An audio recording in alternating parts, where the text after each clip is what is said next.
Welcome to the Purple Political Breakdown. I am glad you are here and I'm glad you are listening to today's podcast episode.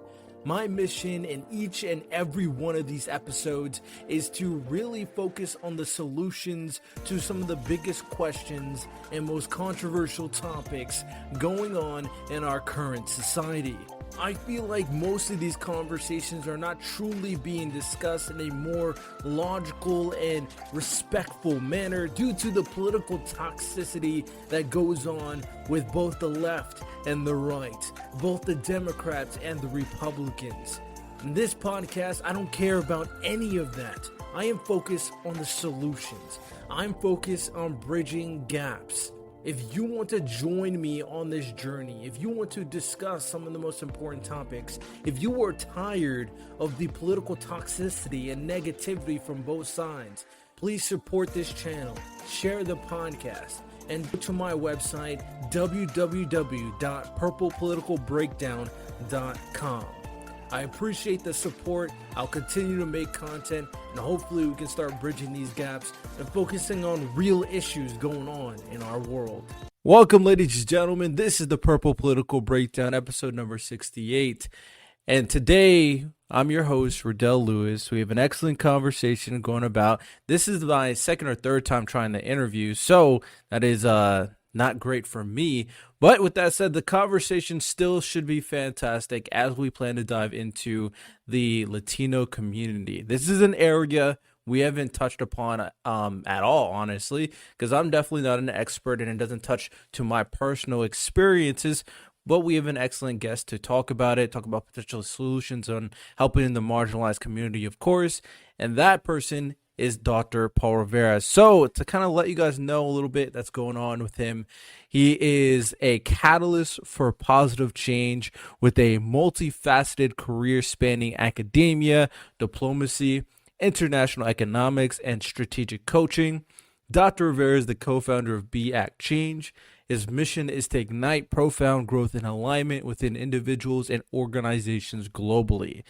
A professional facilitator and strategic planning expert, Dr. Rivera merges rigorous analysis with collaborative visioning and systematic methodologies.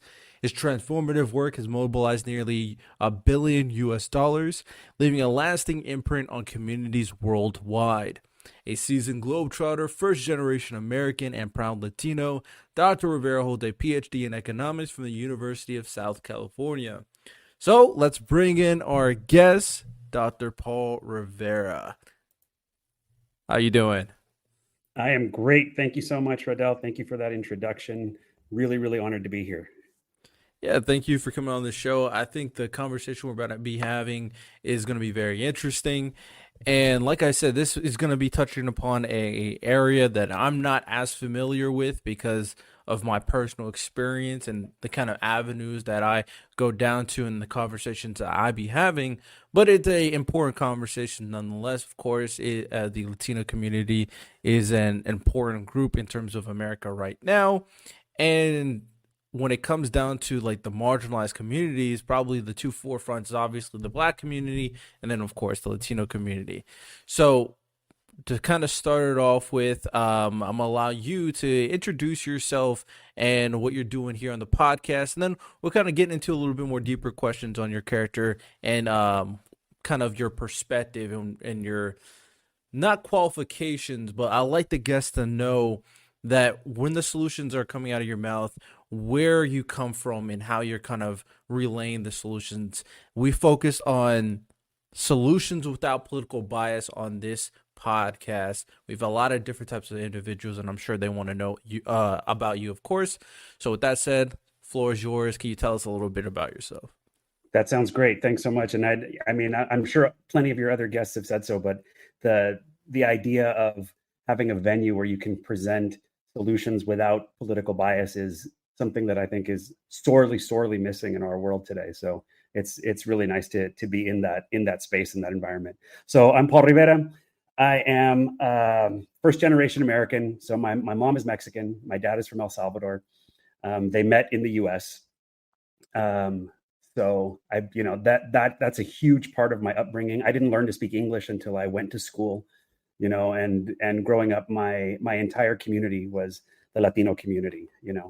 I know that I have gone a different path than a lot of Latinos have, and so I became a professor of economics, which I loved. I think one of the things I miss most in my work and career now is not being able to interact with students as much, so that was really something that I really loved and I was super passionate about. I'm a world traveler. I've been to about 112, 114 countries around the world, and I love it. I love the travel because I go to talk to the people, right? I go to learn about people and their culture. I talk to anybody who likes to travel. I tell them, go and don't just stay in the resort. Don't just go and sort of isolate yourself, but do the best you can to immerse yourself in the culture. Talk to the taxi drivers. Taxi drivers everywhere in the world are a wealth of information and just amazing people. My second career after I left academia, I went into international development. So I worked for a large international development agency around the world. I'm a specialist in strategic planning and economics. So that was sort of the bend of my work. The government would basically give a certain amount of money, millions and millions of dollars most of the time, to create projects and activities in a particular country. And that needed to have a strategic plan that went with it, right? So that's been traditionally my avenue in government and in international development. So in both of those things, both in my life, in my personal life, in my travels, in my work, everything for me has had a lens of critical thinking. I come at everything from the lens of critical thinking. That's why I love economics, because it makes you question assumptions. It makes you look at goals and what are the best ways to get there and all of that. More than anything, what I've seen, one is that everywhere people are the same. So Latinos are a group of people with a particular culture. But at the end of the day, I think that in many ways we're no different than everyone worldwide in some ways, that everyone has a commonality in that they want a certain amount of comfort. They want peace. They want to know that their family is okay. And everyone also has a dream. And so the one thing that I think is really important that we don't talk about enough, whether it's the Latino community, the Black community, the whatever immigrant community, especially in the United States, I think we don't talk about enough that everyone has a dream. I've met fishermen in the Dominican Republic who tell you, that they have a dream and what they see as their purpose on the earth. I've met nomadic herders in Africa, and they'll tell you the same thing. They have an understanding of why they're here, what their purpose is, and how it is that aligns to their life. And that's something that I think has really fallen out of our discourse on multiple levels. And for me, this is where the Latino thing kind of kicks in some ways. Growing up as the child of immigrants, I saw my parents, I saw my grandparents, I saw my aunts, my uncles, everyone in our community, and everyone was struggling. Everyone was struggling. Everyone was hustling. Everyone was trying to make it, and some families did better than others. Some really fell behind in a lot of ways. And so, you start asking, and I remember the first time I started asking these questions was actually when I was working on my dissertation. I was working on my dissertation in economics, and I sat with my dad, and I'd never had this conversation with my dad. And I said, Dad, why did you leave El Salvador? What made you leave? His family was relatively well off. They were okay, back then. And my dad left El Salvador in the late 1960s. So my family, we've been in the United States for a long time, and he was still a relatively young man when he left. And he said to me, I left because I felt like a failure there, which is really interesting. That there's a whole lot of deep psychology there, but frankly, his opportunities there were massive. And he didn't feel like he could take advantage of them.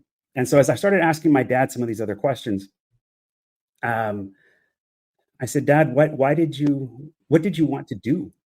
What did you want to be when you grew up? What was your dream? What was your thing? And he said, I wanted to be an engineer. And if my dad, anybody who knows my dad is a magician with machines. My dad is the guy who can make anything that's broken fixed. And I mean, it is, to me, he rises to the level of genius in that capacity, you know. But in his mind, he wanted to be an engineer. And it makes so much sense as soon as he said that, because my whole life, they pushed me to be an engineer. He wanted me to be an engineer, you know, and because that was his dream that never got realized. Okay. So why wasn't he able to realize it? I think if he'd stayed in El Salvador and really tried to make his life there, I think he probably could have been an engineer. But he left and he came to the United States, and he was immediately drafted during the Vietnam era, and you know, he became a mechanic. And I don't think that he regrets that, but it's clear that there is a purpose. There's an underlying dream of his that didn't get realized. Okay, so as we started taking examples like this, and thousands and thousands and thousands of them, what you find is that immigrants come to the United States seeking the American dream. So a big part of what we talk about is the American dream. You know, the American dream is this ideal. It's an ideal that if you have equal opportunity in a land of equal opportunity, the way in which you go about success is through hard work, right? If opportunity is truly equal, all I need to do to reach real success is to work hard. And that is beautiful, right? If you look actually in the Webster's dictionary, the definition of the American dream says that the American dream is the ideal through which, under equality of opportunity, all Americans have the opportunity to achieve their highest aspirations. And I think that that is something we need to really hone in on, because that idea of the highest aspirations of the person and associating that with the American dream has that connection, that association has been broken over time. Because nowadays, when we talk about the American dream, you think about the house, the picket fence, the job, the marriage, the children, and sort of this ideal situation, right? What if that's not your highest aspiration? What if your dream is to come to the United States and become an engineer? What if your dream is to come to the United States and do something different? And that's where things start to fall apart. So when you look at, for example, the Latino community, let's just say we go by this sort of standard application of the American dream. So what I'm saying is that there's been a dissociation between the ideal of the American dream and how it plays out in reality, right? For one, let's not even start about equality is not real. Equality is not there, right? So we all know that the Latinos, the African Americans, they're Native Americans, they're not necessarily starting off on the same footing. So the equality of opportunity is already not there. We know that discrimination is real. So even as you are moving forward, there are things that are pushing you back. So there's that piece, okay? So, but the other side of it is that even if you look at the application of the American dream, so if you look at things like income, we already know that Latinos have a 77% of the dollar that a white person makes, right? So there's a 23% income gap. For every dollar a white person makes, a Latino makes 77%. So, and that's your income, right? That's the money that you have coming in on a monthly, yearly basis. Add that over, and then there's a wealth gap, right? The wealth is your accumulation of assets, right? The wealth gap is 80% between average white and average Latino family. So for every dollar in assets that a white family has, a Latino family has 20 cents, right? And that is where we start talking about intergenerational wealth and all of these other things, right? Which means that Latino families don't have the cushion. They don't have the space. They're not investing. We're not investing as we should be, or ideally, as the American dream says, that we should be able to create that wealth for ourselves over time. Is it growing? Absolutely, it's growing, but that gap remains massive. Okay. Then you take it one step further and you think about things like, and this is just one angle of looking at it, okay? But as you look at, for example, things like mental health, you start looking at mental health in the Latino community. The statistic, there's tons of statistics, but the one that always sticks out in my mind, 4 million Latinos every year have a major depressive episode. So this is not just, I feel sad and I want to listen to some sad music and I'm just kind of bummed out that day. This is deep depression to the point where those around you notice and those around you become worried about you, and it impedes your ability to go about your day to day. Okay, so this is 4 million Latinos every year who are experiencing this. When you ask them, why, what's the catalyst for this? What's pushing this sort of depth of depression? It comes back to what they see as their failure to achieve these check marks of the American dream. I haven't made the money I should be making. I'm worried about supporting my family. I don't have the cushion. I haven't gotten married. I don't have children. All of these things are elements that the American dream sort of says you should have to be successful, and it's what's stressing them out. On top of that, add that Latinos, and especially male Latinos, don't seek help, much less likely to seek help than the average person. And so that we have all of these folks really not functioning at 100%, not being able, for lots of reasons, to get the help that they should have in order to help them cope better and have better coping mechanisms, and yet still in the chase. So it becomes this really interesting circular logic sort of a thing where, you have this metric that you're trying to chase. You're not quite making it. You don't feel good about it. Yet, ironically, and what blows my mind is that the Latino community, we continue to be some of the most optimistic about the American dream. So some of the biggest believers in the American dream are the Latino community, despite the fact that there are hurdles to reach it. We're struggling to get there. The mental health crisis is burgeoning, and yet there's so much belief in it because it brings hope. It's a beautiful shining thing on the hill, and I think it brings hope to people. So to sort of give you an idea, that's the situation that I see. That there is this huge barrier in a lot of ways that we're sort of chasing the wrong thing. So when I think about solutions for the Latino community, that's the perspective that I see it coming from. I definitely hear you, and we're gonna break down a lot of the things that you refer to Yep. kind of in sections as we progress in this conversation. And a lot of the perspective that I'm gonna kind of come from where I'm standing will be what I'm seeing obviously in the Black community. Because like I said, this is a particular conversation I haven't had much of. But Yeah. I'm gonna go from where I think I understand the parameters of the conversation. So with that said, we're going to dive into a lot of that. We're going to dive into kind of where you're coming from. And I will say this, that we do need to recognize, although sometimes, a lot of times, especially in the Black community, people get a little bit too black pilled based off the hurdles that you're referring to, because we don't need to be ignorant about what the American dream is. Although I think in terms of America, the opportunity to succeed is greater than basically every country in the world.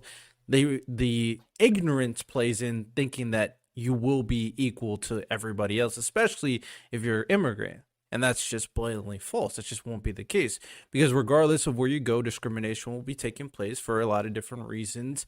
And regardless of where you go, when you come to America, people will have certain connections, like you said, and certain type of generational wealth.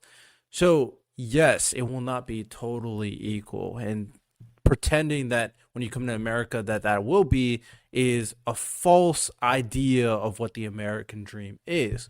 But something that is interesting from your perspective is at the very least, the Latino community recognize that there is hope and still is striving towards prosperity.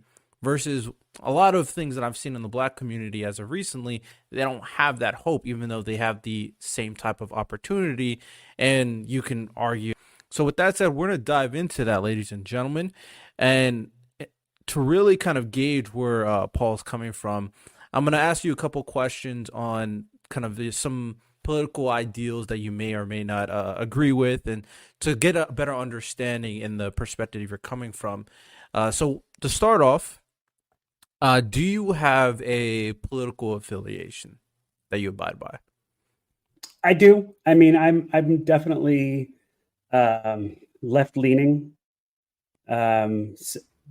definitely socially liberal, I would say. At the same time, I'm an economist by training and by love, and so there are definitely elements of sort of a more conservative fiscal approach that I appreciate.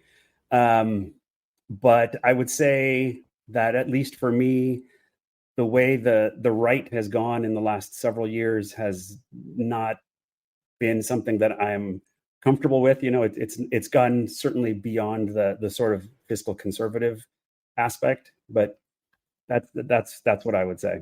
Yeah. All right, excellent.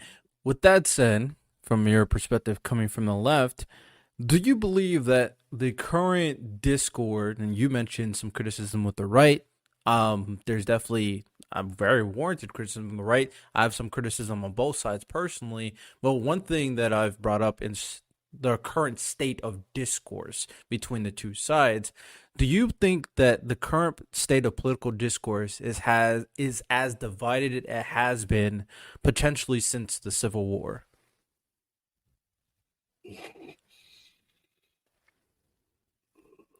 Man, okay. That's a long look back. You're asking me, generally speaking, Yes. the flavor of political discourse. At the very least, from your perspective, since you kind of viewed politics in America, Yeah. do you think that's been divided as you've kind of been paying attention?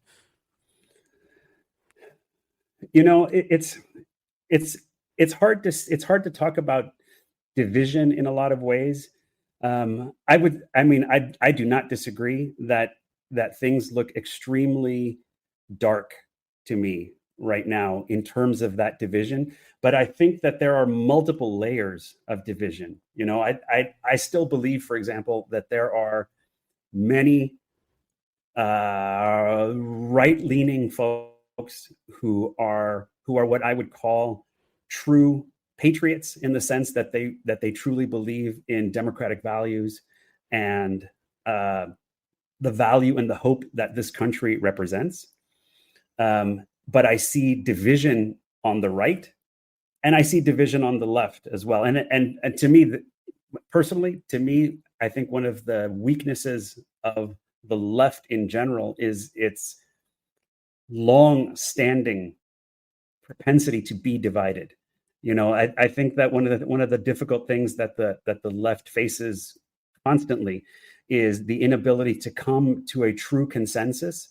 And I think it's because the left is sort of founded on the idea of a multiplicity of opinions and perspectives, and so that I think the left largely finds it offensive almost to try to lump into one thing. And so I think that when we look at President Biden, I don't think that guy was necessarily anyone's favorite. He was, I think, sort of the least unfavorite on a lot of sides. You know what I mean? So he's the outcome of a lot of division on the left, and that was the least offensive. And it's not that I'm trying to dodge your question at all, but No, you're fine. I would say that the divisions are deep. And as you look at, for example, historically, the thing is that the context is a little bit different as well. Like you look at, for example, times like my mind goes back to sort of like the World War II kind of era, and they talk about how united the country was, even between the two, the different political sides in the United States. But there was such a commonality of what they understood to be the real enemy, and so I can understand that that sort of put aside some of the differences that people may have seen at that time. It's also a different world now in terms of our access to information and our access to social media and the way in which things are portrayed now. So I would say that the divisions are extremely, extremely deep. I worry a lot about our democracy and how this country is going to look in the future. But I would also say that there's also a lot of opportunity to potentially reshape how it is that we go about policy making and implementing policy, and how we try to respect each other. Yeah. Yeah, I definitely have hope for kind of mending political discourse, and it's going to Yeah. require very tough conversations like the one we're having right now.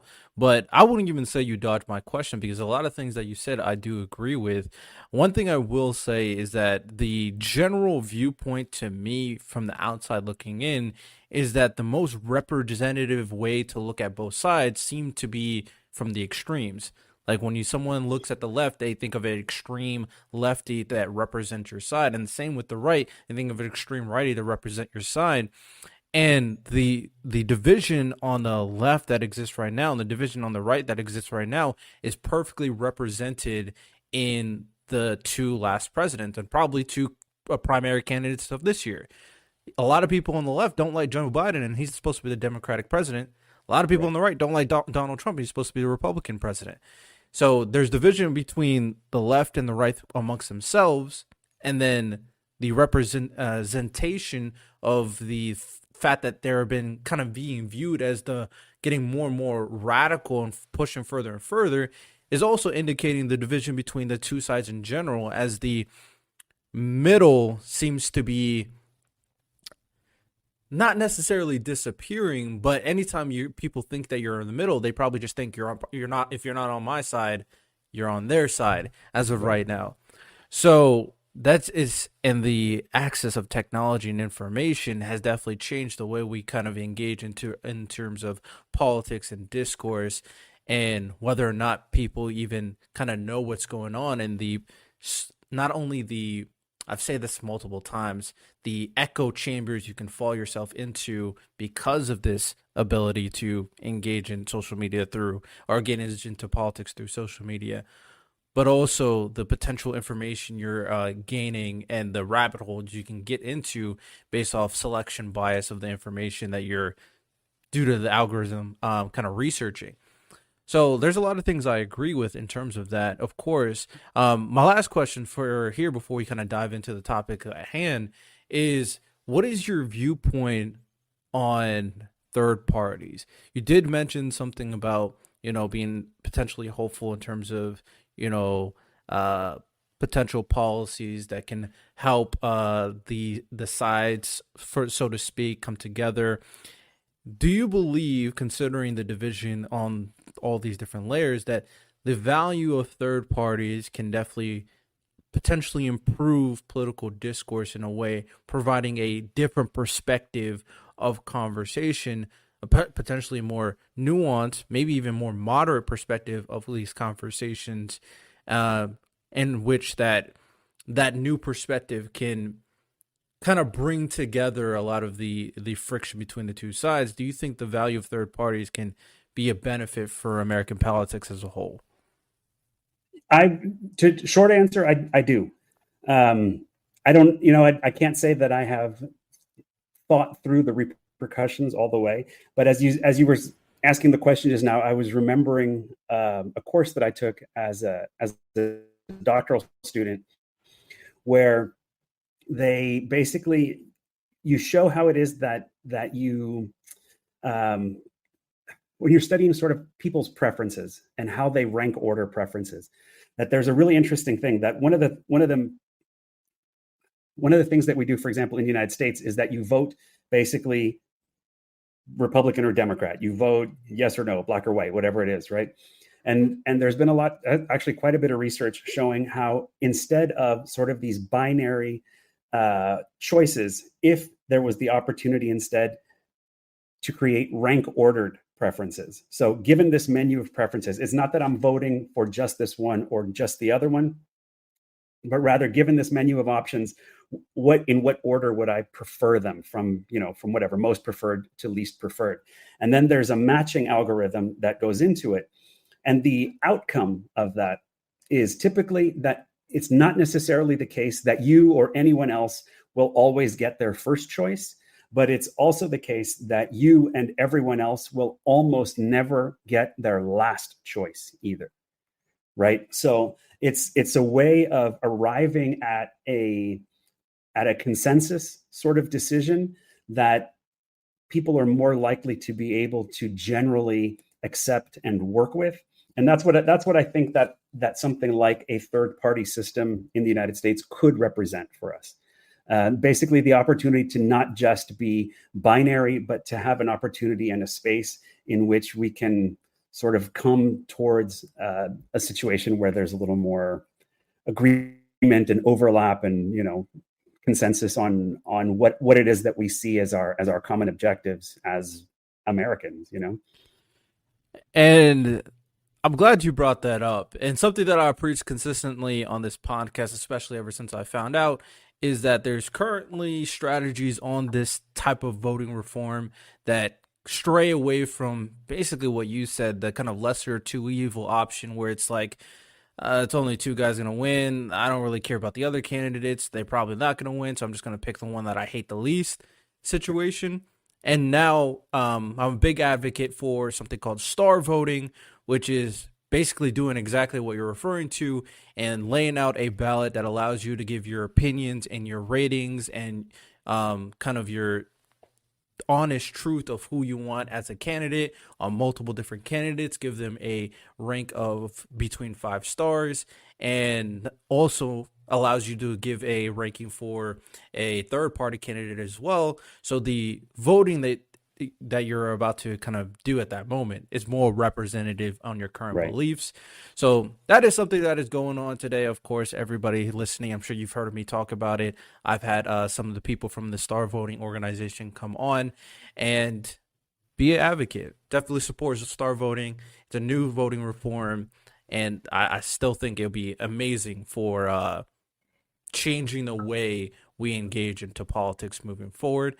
So have you heard of star voting at all, by the way? I actually have not. The one thing that I would add to your commentary there, though, is that this sort of system for voting also requires, I mean, as does our current, but I think that this sort of system that we're talking about also requires voters, citizens, individuals to take it upon themselves to actually have meaningful ideas and opinions about it. You know what I mean? So I think that I think people often vote emotionally and not necessarily informed. So I would advocate that, especially for this kind of system that we're talking about, that people understand the difference between the different options that are facing them. That you take the time to understand the ramifications of your different choices. Talk about it over the dinner table. I know it's not cool to talk about politics at the dinner table, but it's your future, it's your country's future. It affects you. I think those are conversations well worth having in an open-minded, open forum kind of a way. I definitely agree, and a big stepping stone, to kind of go that direction. Obviously, we have individuals like myself, like Paul, that will engage into politics because we see the value of understanding this stuff in the betterment of our current society. But in order to help the kind of general populace, you're going to have to make voting matter. Most people don't think voting matters at the end of the day. They think that only the presidential election matters, one, and two, as long as I know who the two popular candidates is, that's fine. Once you give them the ability for their opinion to matter to more than just the two most popular presidential candidates, that's going to start a precedent for the individuals to start actually caring and researching potentially and being a lot more informed on other candidates, what their positions are, what their policies are, and also force the candidates to focus more on positions and actually caring about what they're saying versus playing the politics game of, oh, this guy sucks or she sucks because X, Y, and Z. And they're just playing this weird kind of game of you suck versus I'm better. And then all that dumb stuff, honestly. So that's a big thing for sure, in my opinion, as well. So with that said, let's dive into the topic at hand. And I want to give you the opportunity kind of to say, what do you see in the Latino communities as of right now? I know you talked a little bit about, the some things regarding how they kind of perceive the American dream and some potential hurdles in comparison to other demographics, of course. But as of right now, when you see the Latino community very broadly, what do you see? What do you see them as right now? And what are potentially hopes that you can think that can be better for them moving forward? So I'd be curious to see your opinion regarding that.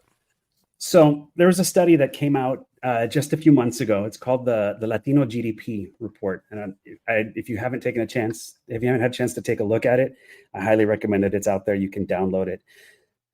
There's a lot of interesting results in it, but the biggest result, like the big sort of top level result, is basically that if you took the Latino economy within the United States and made it its own country, it would be the fourth largest economy in the world.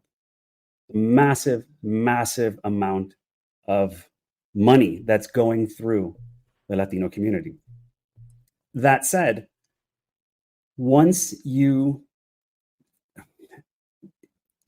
the next sort of logical step that goes from that is Latinos must be super well off.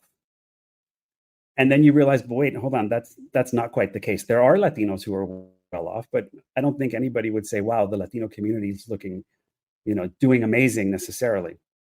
And so once you start taking that large number, which is about, I think, $3.2 trillion, and you divide it in sort of the per capita, you see that's when the numbers sort of come out. And so you realize that that sort of goes back to some of those income and wealth numbers that I was talking about earlier, right?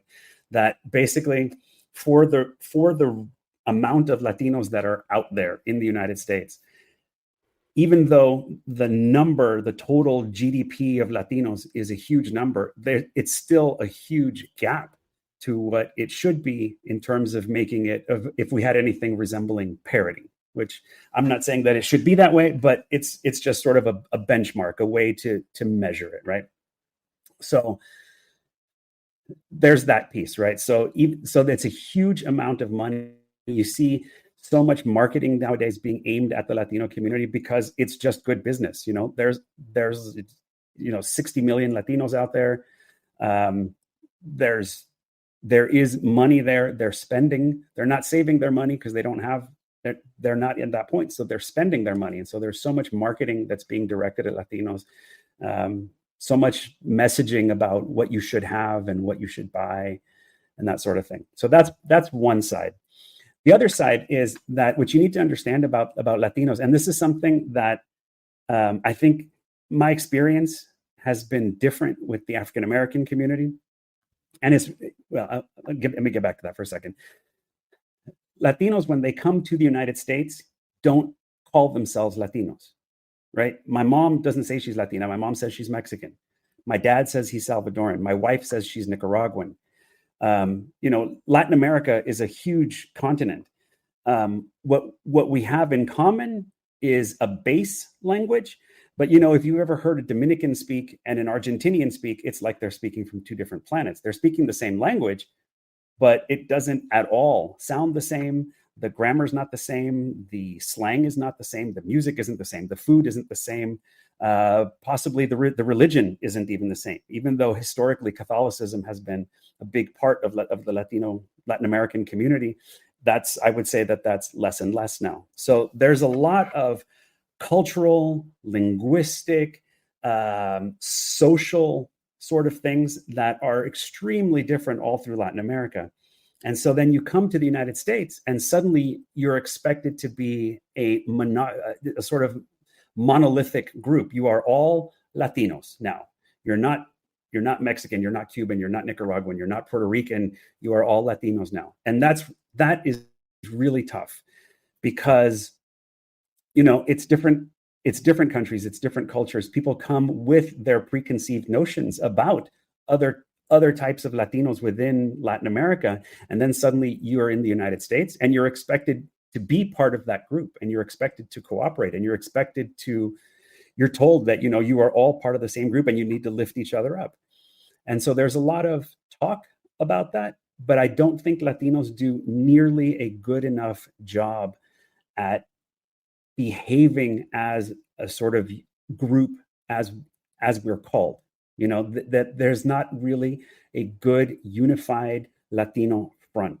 And so what I was going back to earlier, that's not something that I see so much within the African American community. I feel like the African American community has a much deeper internalized understanding of their commonality as African Americans. And I think my experience has been that African Americans are actually much more willing to uplift not only each other, but I have to say, and it's really, and I've talked to lots of other successful Latinos who would say the same thing, that their biggest mentors, their biggest cheerleaders, the people who have pushed them, advanced them, the people who have picked up the phone for them and said, I vouch for this person, have been African Americans supporting the Latino community. And I also think that's not something that nearly gets talked about enough.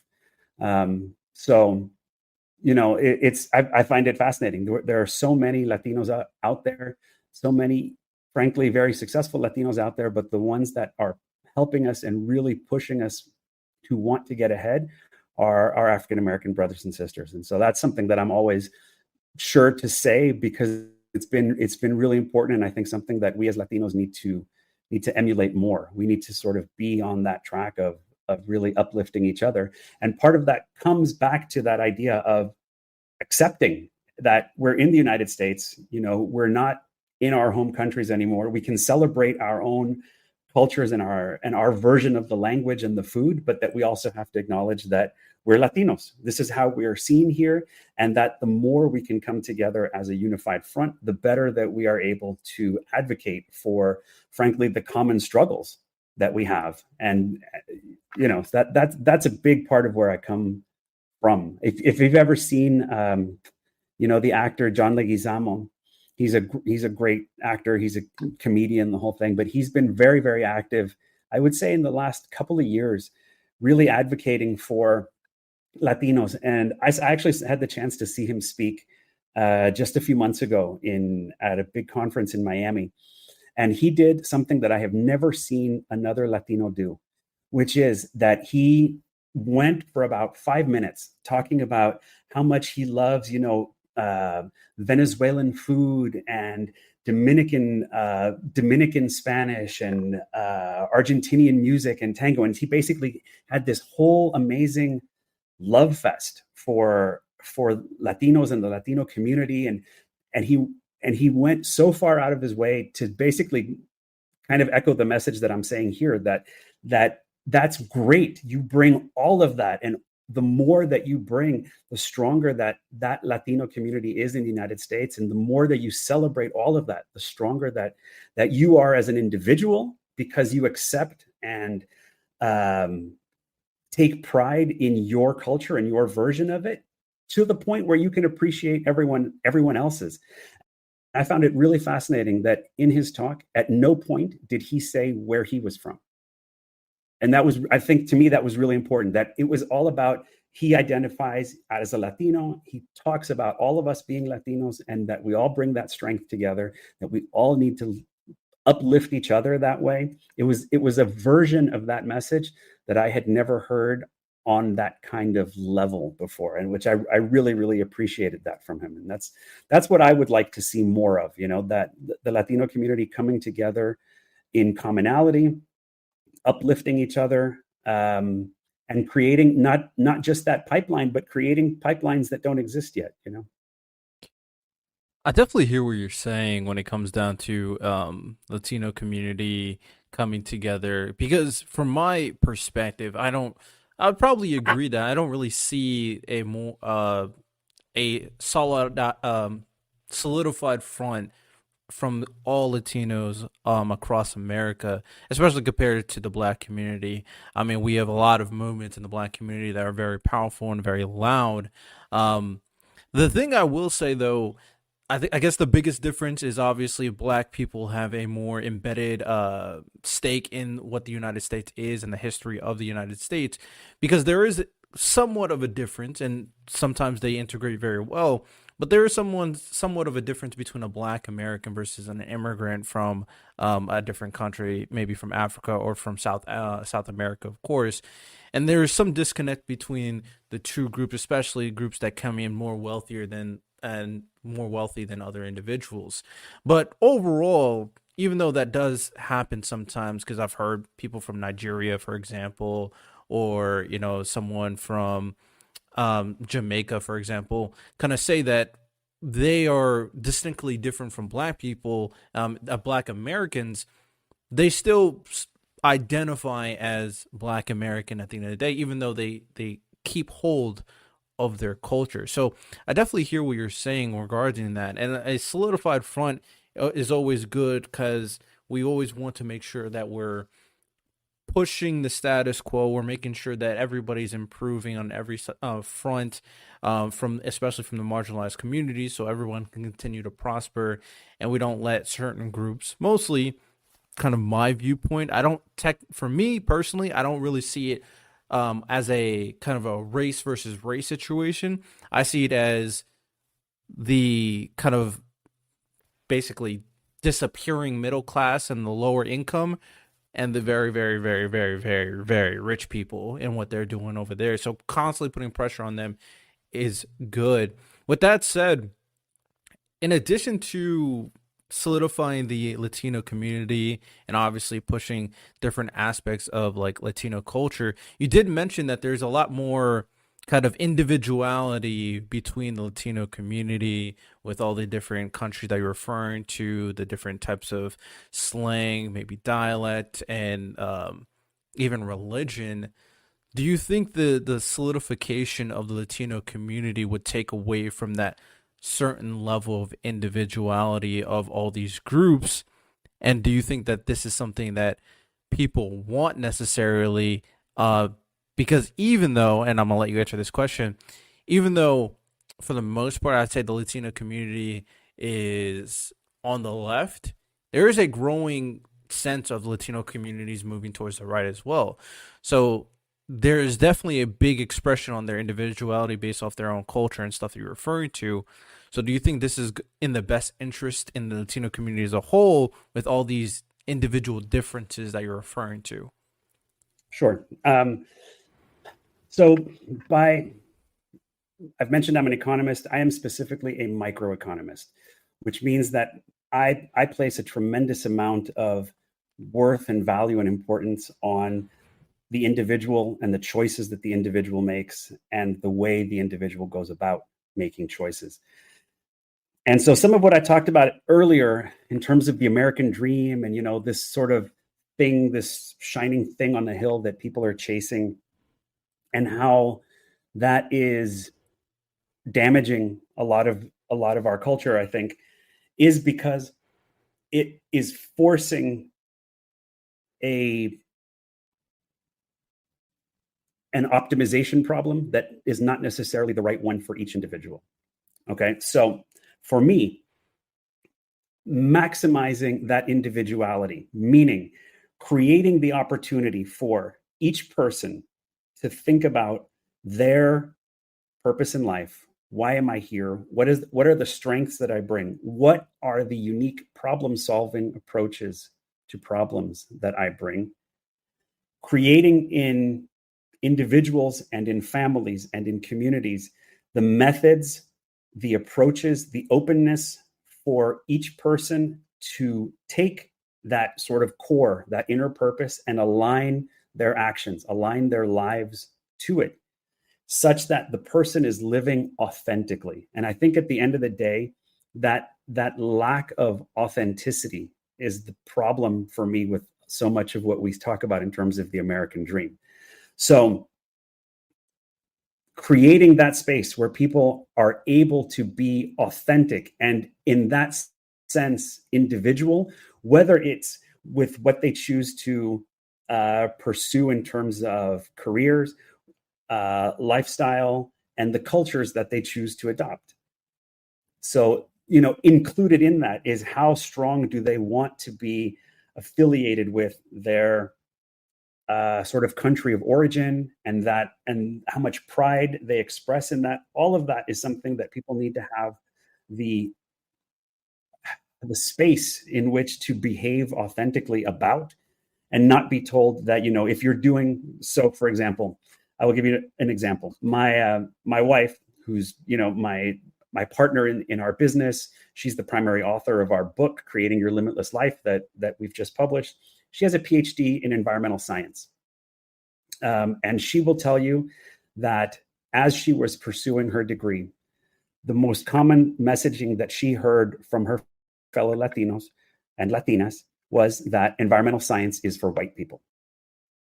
And that was the messaging that she got, right? We as Latinos don't do that. You must somehow be less Latino if that's what you're doing, right? When the truth is, for one, a big part of what she talked about was looking at, for example, how it is that in things bordering on environmental justice, and looking at how different types of polluting activities most strongly affect immigrant, Black, Brown, Latino communities in the United States, right? So part of that is actually understanding how it is that our communities are affected by a lot of these things. So if anything, we should be the ones who care the most about it. But there's that perspective, right? That there are things that we as Latinos do and we as Latinos don't do. And we need to have, that's a big part of the discourse that needs to change, that we support this idea that people have an authenticity, that people have an individuality that they need, that they should be able to express, align their lives with in so many ways. And to me, that creation of that space for that individuality is specifically what creates a stronger community. Because when you have that support from your community, when you have that support from your family, so much of what we see now, Esther and I, my wife and I, we speak a lot, for example, at colleges and universities, specifically to Black and Latino students. And we hear so often from Latino students that in order for them to go to college, in order for them to pursue what they want to pursue, that they literally have to break away from their families. That their families have other expectations for them, that their families tell them that this is not for you, this is not what Latinos do. And they have to make the choice of, do I follow what I want to do, or do I listen to what my family says? And so for them to make that choice is something emotionally painful. It causes them a lot of pain, to not be able to feel like they have the space to express that authenticity in themselves. So I think, that's a big piece of it, creating those spaces within our communities where we allow people to be authentic, pursue their purpose, align their actions to it, and that is what's going to help make our community stronger. Something that's going to help us, the young people, want to stay in the communities, to want to actually be part of the communities, to integrate into them, to make them stronger. And that at the end of the day, to me, that is something that will not only transcend, but actually help us see as a strength and a benefit. For example, the cultural differences that we see across Colombians, Dominicans, Mexicans, Nicaraguans, Hondurans, that, if I am so sufficiently secure in my identity as a Mexican Salvadoran born in the United States, that I can appreciate all of that then I also can see someone else from a totally different part of Latin America, see them as my brother and sister, and want to uplift them and see them as part of my community as well. So when it comes down to it, although I think that the communities at large, the marginalized communities, like the poor communities, in general, should always come together to make sure their community is better, because it's going to take the people to make the community better. There is absolutely nothing wrong for resources based off a certain type of experience that everybody that is a part of that group can kind of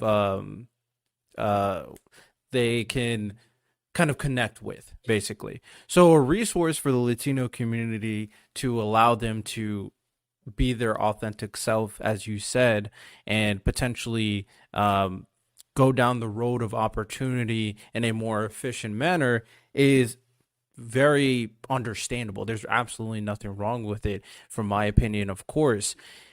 So, with that said, when you have that resource available for this community, that obviously if you're Latino, if you're, Hispanic in any sort of way, this is a way for you to kind of use this resource to achieve the American dream that everybody's talking about. And the goal, from basically what it sounds like, is to ensure that, yes, hard work potentially gives you the opportunity to get the career or fulfill that dream that you're having. Well, we want to have the ability to ensure that where you start from the path that you're about to walk is as close as everybody else's as possible. So to ensure that the starting point, because that's the big thing. Yes, the opportunity there is there, but the biggest thing when it comes to these conversations is the starting point. To ensure the starting point is equal, or I would dare say even greater to some other groups as well, how would you ensure that that starting point is better for the Latino community moving forward? Okay, so a couple things. From a particular point of view, one of the things that really holds back growth, and this is sort of almost macroeconomics 101, but one of the biggest things that constrains growth is access to credit. And we see that everywhere. I've worked with farmers all over the world, and they talk about, I need more credit because I have a gap between my sowing season and my harvesting season, and I need some credit to get me through.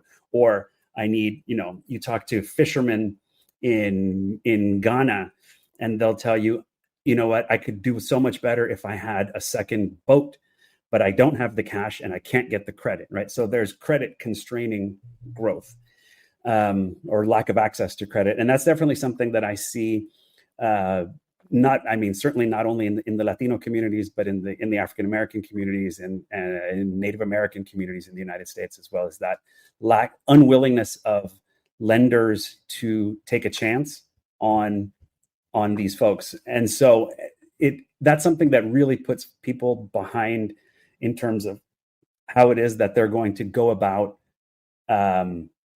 investing, in a sense. Immigrants in the United States are the most likely group to start their own business, because that's how people see that opportunity. In the face of unequal opportunity and discrimination, the best thing that I can do is sort of strike off on my own.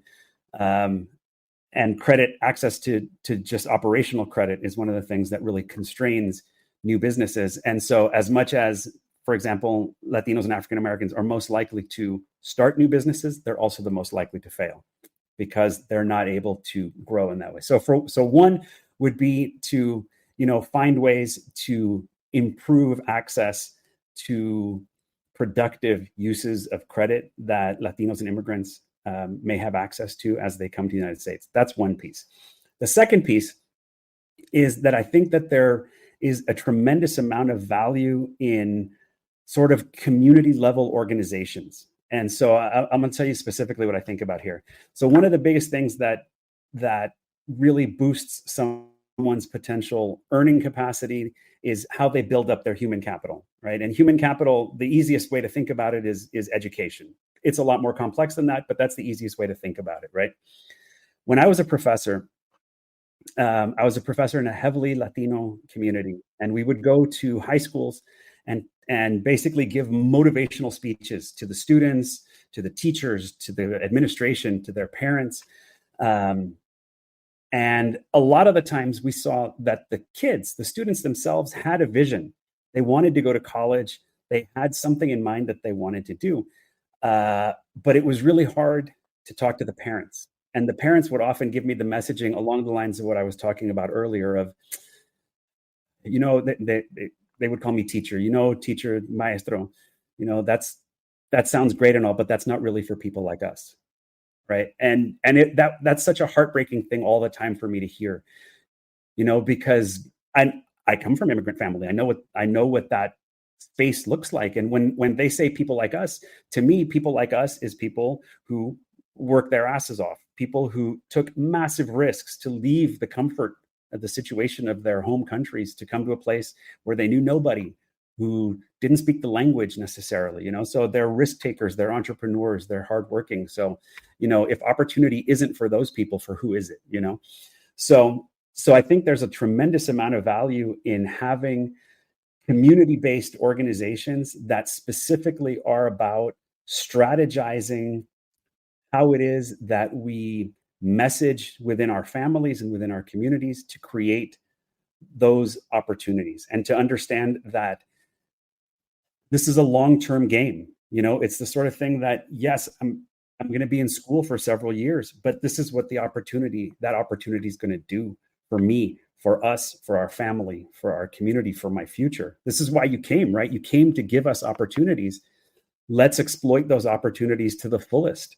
Let's maximize our chances of really making it. And so I think that those conversations need to happen. I don't think enough of those conversations are happening within Latino communities, within Latino households, about what it is that we need to do strategically, really rationally, to build up our own opportunity, our own potential, take advantage of what's there, and really maximize it to the greatest extent possible.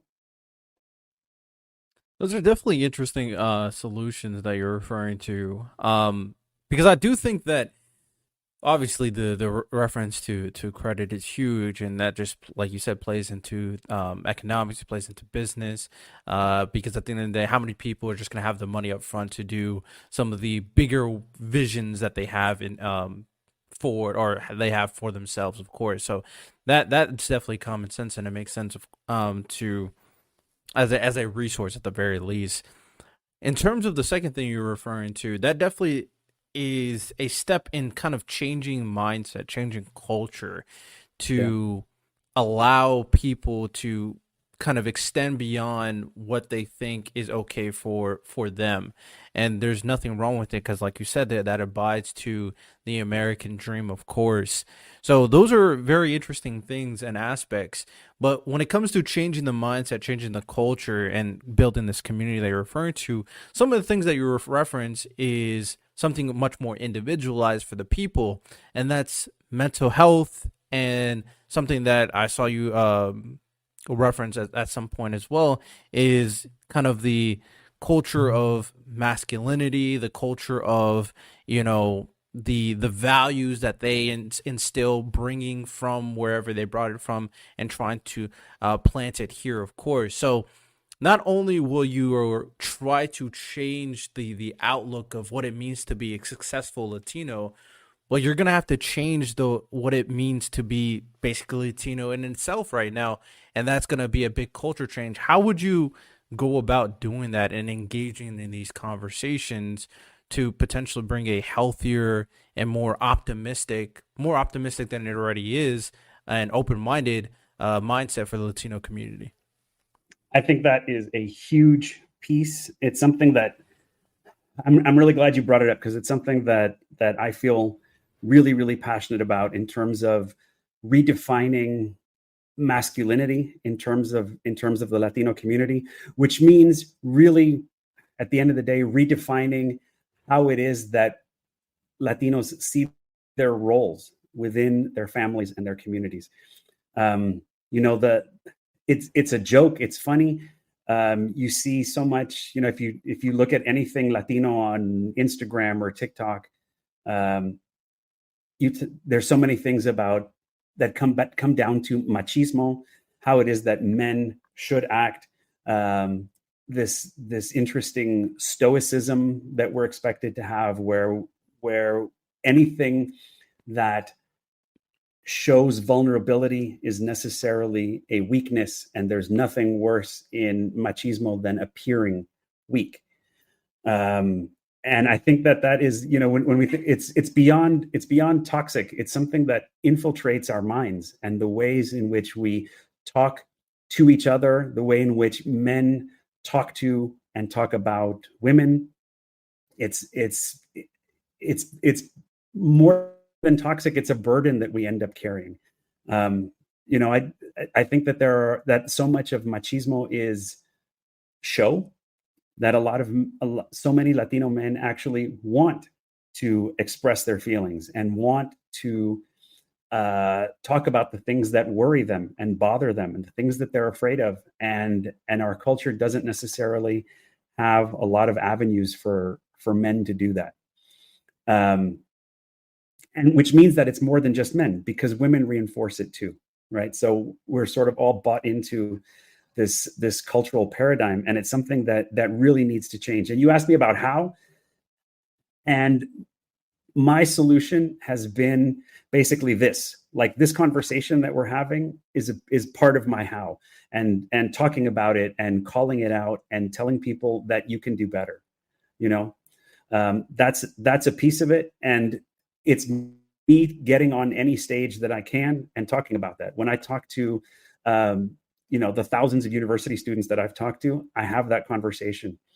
When I talk to anybody in my circle, I have that conversation, because it's really important for men to understand that, in fact, seeing vulnerability as weakness is actually fundamentally wrong, right? The word vulnerable means that you are open to harm, right? That's literally the root of the meaning of the word. It means that you're open to harm. To me, knowingly putting yourself out there and making yourself vulnerable is the ultimate expression of strength. I feel so strong. I feel so confident in my position, in what I do, that I am willing to show you my vulnerability, and that is true strength. So for me, a big piece of redefining that Latino masculinity is really having that expression of vulnerability as strength be part of the core principle of it, and then talking about it as much as you can. I talk to my wife all the time about the things that I worry about and the things that I'm afraid of, and the things that I think about and the things I dream about, and really starting to create those circles for myself where that's the sort of conversations that we have. We get away from, and if any of your listeners are Latinos, one of the big things that we hear in our families is a lot of what's called chisme culture. And chisme is basically gossip. That, instead of that a favorite pastime is basically to gossip about other family members and people that you know on the street and people that you know in common, and really trying to change that conversation to, that's really unproductive conversation. And starting to have those conversations instead about ideas, and start talking about, ways that we can propel ourselves forward, and things that are much more genuine and authentic than just gossiping about others. But the how, at the end of the day, requires the individual to take responsibility, to visualize a better outcome, and to take steps to actually make that happen. And it requires a certain amount of strength, because it's going to mean arguing with your family sometimes. And, we've had several arguments within our family about, why are you talking about that? And why are you saying that? And, that's not appropriate for a Latino, and that's not appropriate for a man to say and to talk that way. And the reality is that, as I said, we have to do something different, because we see this crisis of identity in the Latino community. We see this crisis of mental health in the Latino community. And we can do so much better, I think, just by really having these open, authentic conversations that are not always easy. I'm not saying it's easy, and sometimes it's going to be ugly, but that the possibilities for a better outcome absolutely warrant those conversations, I would say. And, thinking about our conversation as we started out, I think that's true, not just in the Latino community. I think that's something at a national level, that really would benefit this country, this opportunity to have these open conversations. I'm not saying they're going to be easy. I'm not saying they're going to be pretty, but if you go into them with an open mind, and looking for common ground instead of looking for ways to divide, I think that the potential for a positive, stronger outcome is absolutely worth the conversation. Yeah, I definitely agree. And I wholeheartedly agree to the sentiment that this kind of applies wider than even the Latino community. Yeah. It's it's definitely flawed thinking that you got to be this kind of stoic individual that stays in your lane, of course, because at the end of the day, every innovation that we've seen basically required some level of vulnerability to get out there to kind of change what is current society. In order to progress, you have to do things that is against the status quo in the first place, as we've know. Bill Gates did something that nobody expected and created Microsoft. When it comes down to the sports, Jackie Robinson did something unexpected by joining the MLB, being in the first African American baseball player, and that's kind of set a tone in terms of sports.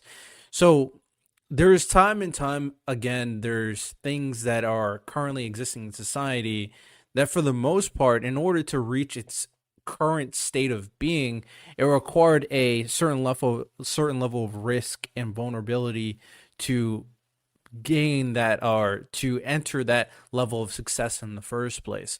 So I agree it's flawed, and the conversations that you need to have are extremely important, extremely valuable. Just having questions, just kind of bouncing off ideas, to learning about different perspectives.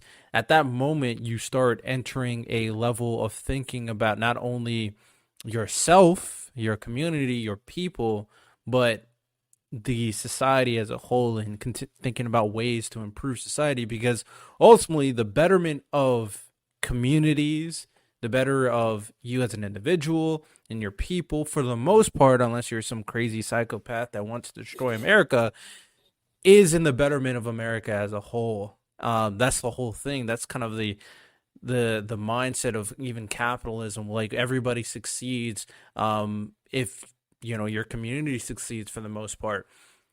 With that said, the conversations are important. Making sure they have the proper resources and tools are important.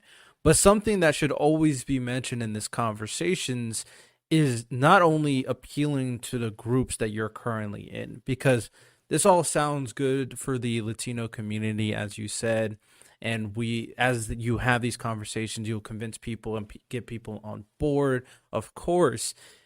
But there's other outside external factors you have to consider in terms of pushing this solution forward. And one big thing that people on marginalized communities always have to consider is that, okay, whether you guys agree with it or not, but what about the majority population? The white people, right? The white individuals that exist, and not the rich people, because those people have a very, very specific mindset, but the other poor white people, middle class white people that are not inherently benefiting from, your non-success, but are living their own lives and have no interest in getting themselves involved with anybody else if it doesn't interest their own well-being and what they're going through and what struggles they're going to, of course. So when it comes down to specifically like the poorer white communities, because obviously they're what Latino communities doing for them and the resources that they're implementing or for their people, of course, but you can understand why someone from the white community that is in the poor end, that doesn't have the same resources or conversation that's going on, doesn't see why they should support it, even though they're the majority population when it comes to the poor white people, of course. How do you appeal to these people? Because expecting them to just morally get on your side is unrealistic. A lot of that, you can find a lot of people that do that, but especially in the more tough areas, they got other things that they're focusing on. How do you approach these people to kind of get along with the ride, basically, and go kind of get with the idea of improving the community and how it'll improve America as a whole? Like, how do you talk to these type of people? Yeah. So, my career as a facilitator and a coach and a strategist has taken lots of interesting turns. And I've been in situations lots of times where basically I have groups, communities that are fundamentally at odds with each other. That there's the environmentalists on one side and the business interests on the other side, and the community on the other side, and the government on the other side. And these conversations get really, really heated. It's not clear that there's any common ground. It's not clear that you're going to come to a solution. I had a professor and mentor actually as a master's student when we were talking about microeconomics. And oftentimes in microeconomics you talk about market failure, that there's some sort of market and the market failed. And his lesson was that when the market fails, the solution is more market. That there's some aspect that isn't being considered in the market, and so you don't have enough market, so you solve the market problem with more market. I look at these situations very similar, and so when the conversation isn't going right, the solution is more conversation. And so I've applied that in my facilitation, in my workshops, and all of those things, and it applies at the individual level too. So as you mentioned in my introduction, I'm co-founder of this company, Be Act Change, where we do a lot of coaching, we do facilitation, we work with business teams, we work with NGOs to basically help them align and move forward. And our original idea, our original concept behind this business and behind the book that we've written, Creating Your Limitless Life, was really aiming it at Latinos, immigrants, people who we understood to have a commonality of experience with. And the shocking thing, as we've been, growing our business and, selling the book and, touring it, that some of the folks that we have connected with the most and most strongly are exactly this group of folks that you're talking about. Sort of, there's an entire group of, frankly, marginalized white people in the United States who face so many of the same struggles that immigrant communities face, that they don't have that same access to credit. They don't have the generational wealth. They don't necessarily see an infinity of opportunities and the American dream red carpet laid out before them. They see what they see is that they see the day-to-day struggles. They may struggle with poverty. They struggle with healthcare. They struggle with all sorts of things that we don't necessarily typically associate with the white world in the United States. But, it's also a fallacy to think that group doesn't exist. And the truth is that once you start talking about the experience, not necessarily as a Latino, but as the experience as you live it, and talking about the struggles, I find that more conversation is always the avenue towards that common ground. So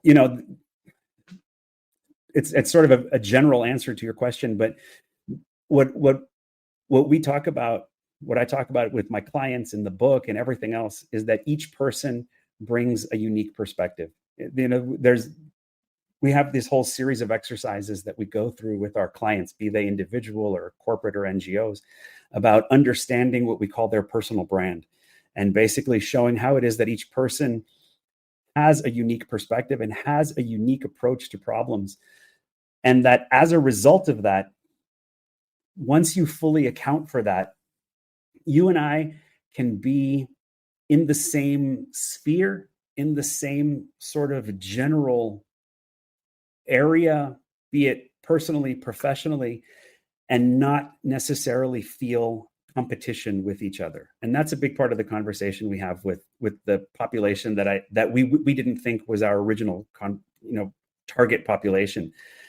That understanding that there are skills that each person has, that community has, that we don't necessarily, and that we have the opportunity to frankly complement each other. And so that my growth, it's not necessarily a zero-sum game, that my gain is not your loss and your gain is not my loss, and that there's an ability to actually work together and sort of lift both of our ships. And at least that's the that's the experience I've had so far. Some of the conversations initially might be difficult because people have preconceived notions about what you are like as a Latino or what they are like as white people.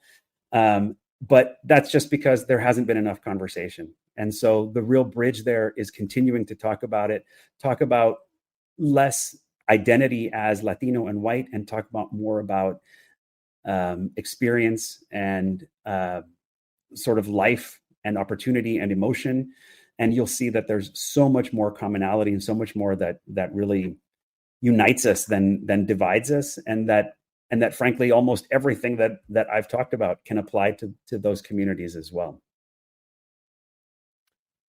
That's definitely very fair. And I could definitely see how people would gravitate towards the experiencing that you're referring to, because a lot of the time, whatever I say in terms of like helping the black community, of course, and things that I've heard in regards to the black community that I agreed and disagreed with in different aspects and avenues in terms of approach to success from the black community and the perception of other communities, of course, I always try to keep in mind, and I always try to tell people to keep in mind that it is more than your situation. Now, yes, discrimination can definitely occur at different levels when it comes down to success because of, like you said, certain people, certain individuals more specifically, may have preconceived notions and try to deter your path to success in some way, in some fashion.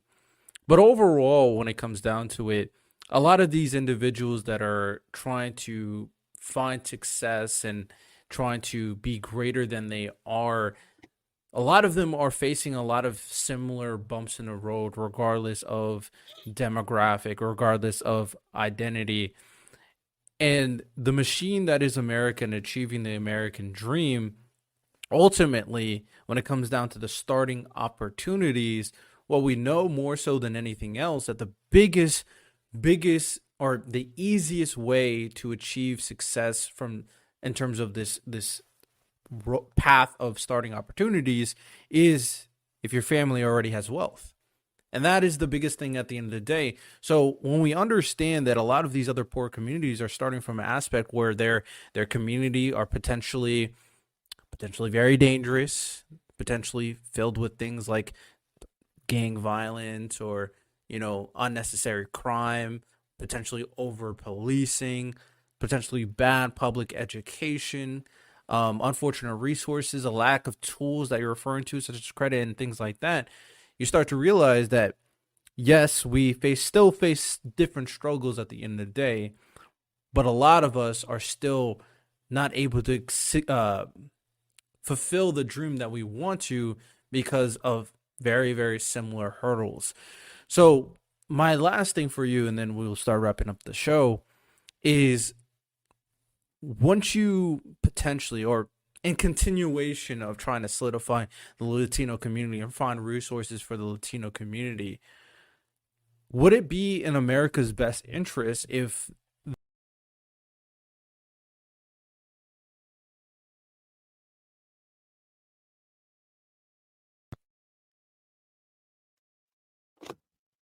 Can you still hear me? Can you hear me again? Hello, can you hear me? Now I can hear you. Yeah. Excellent. Technical difficulties, but I'll continue on my rant. But when it comes down to the, in the future, when it comes down to these poor communities, that ultimately one of my biggest issues with America right now is dealing with these poor communities filled with the terrible circumstances that I already mentioned, especially considering America in general, I would say, is progressing technology wise. We're progressing in terms of the amount of food we can give people, the medical care, but there's this weird circumstance where why is there seems to be more violence in these areas? Seems to be the resources are available, but it's harder for these people to get it. So ultimately, my question to you is, do you eventually want to enter another kind of layer of, solidified identity where it's more than Latino, but it's just the people who are suffering in these communities in general and solidifying their identity to achieve that same American dream that you're referring to. Is that a potential ambition that you would, in coinciding with the Latino resource, because that's having a resource for your group, is there's nothing wrong with that, but is that something you considered as well? I mean, I'm gonna answer you this way. For me, my perspective, my message, this idea of listening to others, advancing your purpose, aligning your actions, living authentically is not something that I necessarily see as for Latinos or for anybody else, but honestly, a movement. You know, I I've worked in international development for a long time. I've worked in countries all over the world. I've worked in high conflict areas where there's active conflict, and you know, I've worked a lot in Haiti, and if you followed the news at all, you know, in terms of what's happening in Haiti in the last couple of years, it's a place that has tremendously lost its governance systems, its safety. People are in tremendous food vulnerability. You know, over 20% of the population is food insecure in Haiti right now. So there's just a massive humanitarian crisis that's happening. And as you start talking to people all over the world, and including sort of America's inner cities and these much less well-off smaller towns, and you know, areas where we see gun violence and gender-based violence, and you know, much more pervasive substance abuse and things like that. As you talk to the folks in those communities anywhere in the world, a big part of what they talk about is their inability to realize their dreams, their inability to move forward with their lives in an authentic way, you know, and it's something that pops up in different ways, you know, like if, you know, I've walked down sort of Skid Row type areas where you see a lot of young people who are there, young white people who are there, and you don't understand why they're there, and it's because they're, you know, LGBTQ, and their families don't accept them, and they don't have a community, and they're not able to live their lives authentically. You talk to folks, and a lot of these people, these young men who join gangs in Haiti and are out there committing incredible atrocities. When you talk to the gang leaders in Haiti will tell you that they perfectly well understand that if there was the opportunity for jobs in Haiti, that they would be unable to recruit young men into the gangs. So it's the same thing, right? There's this inability to move forward with what you see as your job in life, your purpose, your dream, your authentic self. And that's something that we're seeing it as a universal phenomenon. So it's not something that I would say is, you know, in any way unique to the Latino community. It's something that I talk about it that way because that's the perspective that I see it from. And as you say, I want to see my community prosper, but the United States is my community too. You know, the entire country is my community.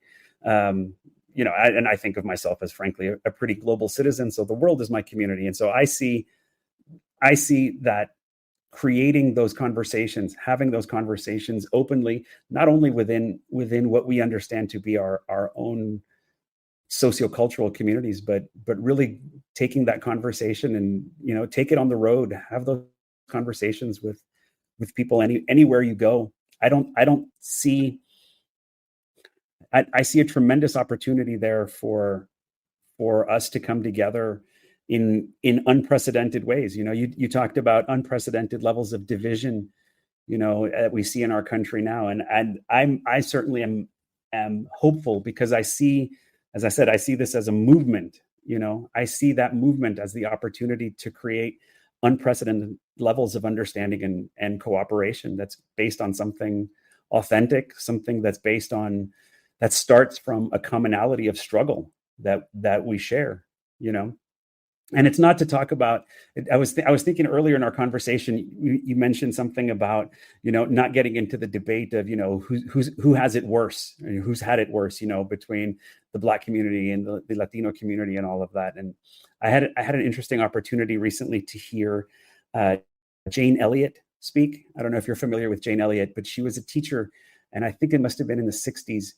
And she talks about when, I apologize if I get it wrong, but if I remember right, her story was about when Martin Luther King was assassinated, and she was a teacher at the time in rural white America, and she did this experiment basically where she made half of the students identify as basically privileged and not privileged, and she did this whole interesting classroom experiment that I think she eventually even got fired for it and all of this. And basically she didn't do it this way. She didn't call it this, but she made, you know, one group Black and one group white, and gave one group privilege over the other, and saw how society completely devolved that way, even among, you know, small children.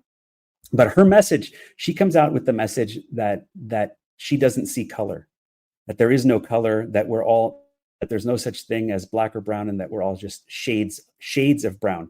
And I have to say that I understand her perspective on that, but I also don't fully agree with it. You know, as somebody who grew up brown in America, I see a lot of commonality, and I feel a certain sense of linkage to the African American community, but I also know that to me those experiences are not comparable. You know, I will go out on a limb and say what what I think that the conversation you probably didn't want to have, but you know, to me it's important to continue to distinguish black and brown, Latino, not because those things necessarily have inherent meaning, but because there's history there. There's experiences that cannot be ignored, you know, and that changes how it is that we interact in society and how people are perceived in society. So I think it's a little bit naive to pretend that those differences in history and experience don't exist. You know, from a biological perspective, we can have a whole other conversation, but you know, from a social perspective, those things still have meaning. But you know, as I've said a few times, you know, there's so much more that unites us. There's so much value in having these conversations that focus on this, you know, the commonality of outcomes that we have, our abilities to thrive as individuals, and to have a society of thriving individuals that makes a more cohesive and more democratic, stronger community, state, nation, world. Very, very well said. Very well said. Ultimately, a lot of the things that you said has a extraordinary value when it comes down to it, and regardless of what you think in terms of like, especially regarding the history of Black people in America and the current state of affairs and how you think about it, the thing that I'll always continue to preach is that we can always strive for better. There is nothing stopping you, even though your starting point may be different, maybe worse off. There's nothing stopping you for continuously trying to succeed. And something that we have to continue to kind of instill into people, something that you brought up earlier, is continue having that hope of wanting progression, wanting, you know, continuation of a better life for not only yourself, but for your family, and ultimately the community, and ultimately America as a whole, as it strives to be a better nation. Because even when America gets better, the hope as the number one country in the world is that the world will get better as a whole. So it starts from the individual level, and that's how everything starts improving. You can't start it from the top level if your community is not as good as it should be ultimately.